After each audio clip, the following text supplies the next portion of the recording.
ये बात बगदाद शरीफ के ज़माने की है। उस वक्त हज़रत गौसे आज़म शेख अब्दुल कादिर जीलानी रहमतुल्लाह अलैह का फैज़ पूरी दुनिया में फैल चुका था।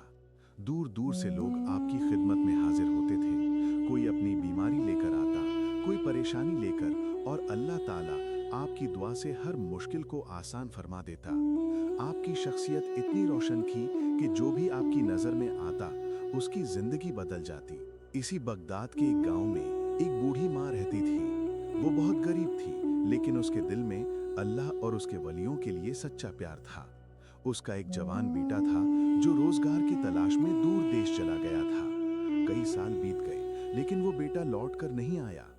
वक्त बीतता गया, माँ बूढ़ी हो गई, उसके बाल सफेद हो गए, चेहरा झुर्रियों से भर गया, लेकिन बेटे की उम्मीद उसके दिल से कभी नहीं निकली। वो हर दिन अल्लाह से दुआ करती, या अल्लाह, मेरा बेटा मुझ तक वापस आ जाए। एक दिन गांव के कुछ लोग बोले, अम्मा, अब तो इतने साल बीत गए, शायद तुम्हारा बेटा अब जिंदा नहीं है, अब उम्मीद छोड़ दो। बूढ़ी माँ ने आंसू भरी आंखों से कहा, नहीं बेटा, अगर हजरत गौसे आजम रहमतुल्लाह अलैह मेरे बेटे के लिए दुआ कर दें तो मेरा बेटा जरूर लौट आएगा। वो अल्लाह के बरगजीदा बंदे हैं, उनकी दुआ कभी खाली नहीं जाती। ये कहकर वो अपनी लाठी लेकर हजरत गौसे आजम के दरबार की तरफ चल पड़ी। रास्ता लंबा था, पैर कांप रहे थे, लेकिन उसके दिल में उम्मीद की रोशनी थी। वो चलते चलते बगदाद शरीफ पहुंची और गौसे आजम रहमतुल्लाह अलैह की खानकाह में पहुंची। उस वक्त वहां बहुत से लोग मौजूद थे। जब सबका काम खत्म हुआ तो वो बूढ़ी माँ हजरत के सामने पहुंची। उसने कांपते हाथों से सलाम किया और रोते हुए कहा, हजरत, मेरा एक ही बेटा था, कई साल पहले रोजी की तलाश में गया था, अब तक लौटा नहीं। मुझे यकीन है कि अगर आप दुआ करेंगे तो मेरा बेटा जरूर लौट आएगा। हजरत गौसे आजम ने माँ की हालत देखी, उसके चेहरे पर सच्चा यकीन और प्यार देखा, और आपकी आंखों में आंसू आ गए। आपने अपने हाथ उठाए और फरमाया, ए अल्लाह, अगर इस माँ का बेटा जिंदा है तो उसे सलामत लौटाकर उसकी माँ की गोद में पहुंचा दे। उस वक्त वहां बैठे लोग भी आमीन कहने लगे। उसके बाद हजरत ने कहा, अम्मा, अब तुम घर लौट जाओ, इंशाअल्लाह तुम्हारा बेटा जल्द ही तुम्हारे पास होगा। बूढ़ी माँ का दिल रोशनी से भर गया।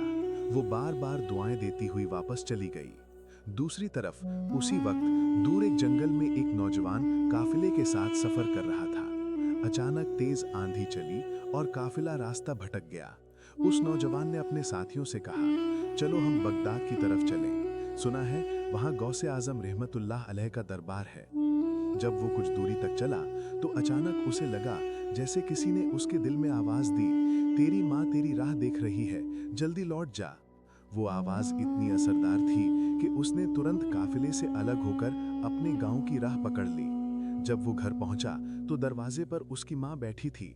उसने दरवाजे की आहट सुनी, बाहर आई और देखा कि उसका बेटा सामने खड़ा है।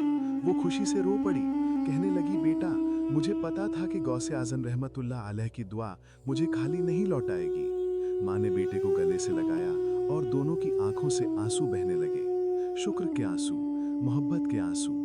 दूसरे दिन वो दोनों फिर गौसे आजम रहमतुल्लाह अलैह के दरबार पहुंचे और माँ ने शुक्र अदा किया। हजरत मुस्कुराए और बोले, अल्लाह अपने बंदों की सच्ची पुकार जरूर सुनता है, लेकिन जब किसी की नीयत सच्ची हो और यकीन पक्का हो तो अल्लाह उसकी दुआ वली के जरिए पूरी कर देता है।